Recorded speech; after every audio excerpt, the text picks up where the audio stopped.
Hello guys! Nandito ang Bisaya sa Alemanya, and today I'm going to tell you I'm happy.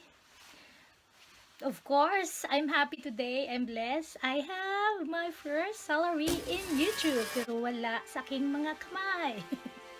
It's because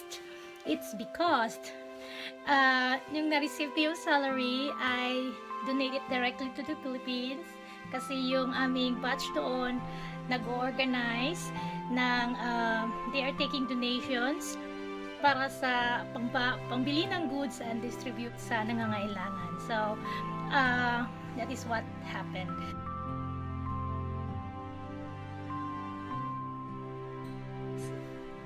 Ipakita ko sa inyo kung anong nangyari doon, and we called our project Unity Makes the Crisis Away.